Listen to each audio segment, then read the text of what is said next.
એક મસ્ત વાર્તા.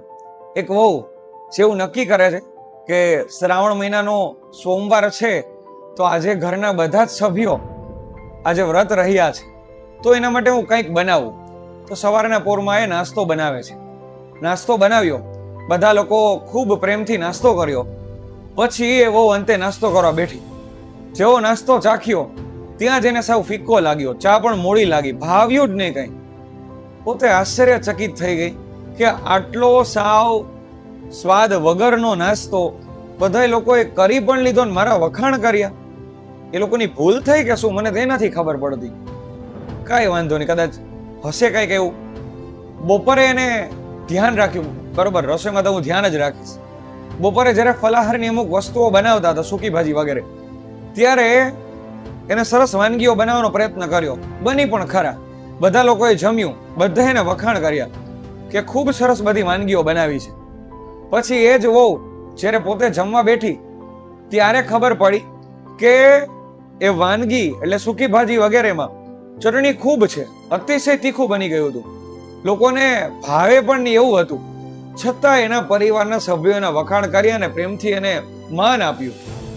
આશ્ચર્યચકિત થઈ ગઈ કે બને કઈ રીતે, આ લોકો કેમ મારી યાર આવું કરે છે. રાત્રે જ્યારે ફલાહારમાં સાંભાની ખીચડી વગેરે એવું બનાવવાનું હતું, એને બનાવી એટલે પછી બધા લોકોને જમાડ્યા. બધાએ જમ્યું, બધાને બહુ મજા આવી. એકટાણું ને ફલાહાર ને જે હતું બધે પૂરું કર્યું અને બધા એકબીજાને શુભકામનાઓ આપી કે સારું આજનું વ્રત સરસ રહ્યું. પોતે જમવા બેસે છે ત્યારે સાંભામાં એને કોઈ સ્વાદ આવતો નથી. એની સાથે જે શાક બનાવ્યું હતું બટેટાનું રસાવાળું એ એને ભાવતું નહોતું.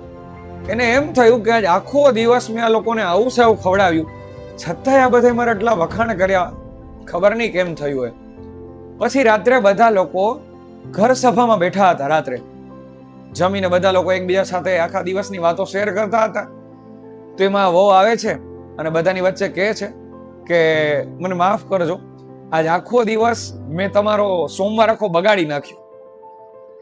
મેં રસોઈ બનાવવાનો પ્રયત્ન કર્યો કે પ્રયત્ન એવો કર્યો કે સારી બને, પણ ખબર નહીં આજે મારાથી કંઈક બગડી ગયું અથવા તો જે સ્વાદ આવવો જોઈએ એ સ્વાદ જ ન આવ્યો અને મારા કારણે તમારા બધાનું વ્રત બગડ્યું.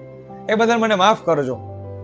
તો એમાં ઘરના મોભી માણસ હતા જે એમના સસરા, એ તરત બોલી ઉઠ્યા કે જો બેટા, તું આ ઘરની વહુ નથી, તું આ ઘરની દીકરી છું.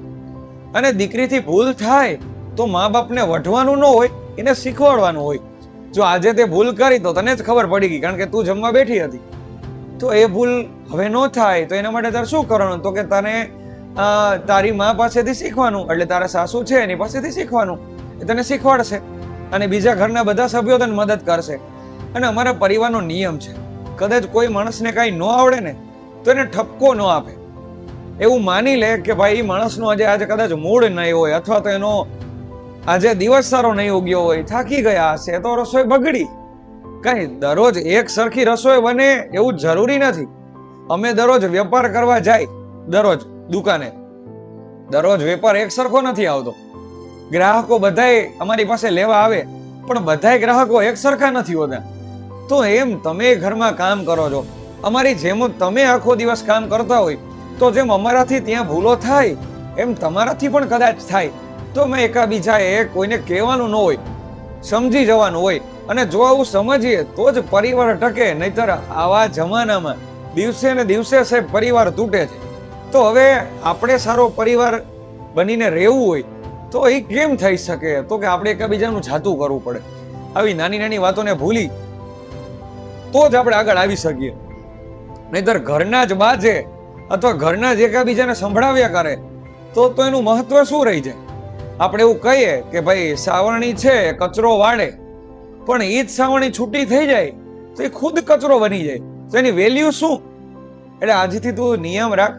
તારાથી ભૂલ થાય તો તું ચિંતા ન કરતી, તને ઘરના બધા સભ્યો શીખવાડશે. તું અટકીશ તે અમે તને મદદ કરશું.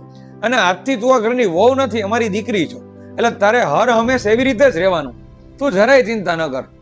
પછી સાહેબ વિચારો જી, એ જ વહુ બીજા દિવસે રસોઈ કરે છે અને બહુ સારી સ્વાદિષ્ટ બનાવે છે. શું કામ?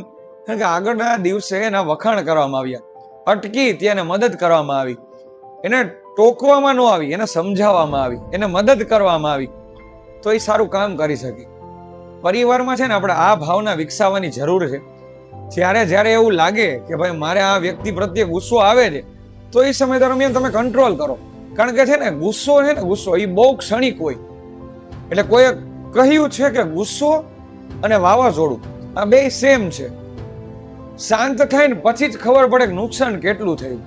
એટલે પરિવારમાં બધા સાથે પ્રેમથી રહ્યો સાહેબ. કારણ કે માણસ બધી જગ્યાએથી થાકીને એક જગ્યાએ જ શાંતિ પામે. અને જો એમાંય તમે આવું કરશો તો માણસને જીવવું નહીં ગમે. અને આપણે તો ભાઈ પ્રેમથી જ રહેવાનું. સુખ દુઃખના દિવસો આવે પણ સાથે રહીએ ને તો જ એ નીકળી શકે. બાકી તો બધું અઘરું છે. આ વાત વિશે તમારું શું કહેવું છે પ્લીઝ કોમેન્ટ કરીને જણાવજો. અને જો વાત સાચી લાગતી હોય તો લાઈક શેર અને સબસ્ક્રાઇબ કરજો. અને હા, ચોક્કસ શ્રાવણ મહિનામાં ખૂબ સારા કામ કરજો. Thank you.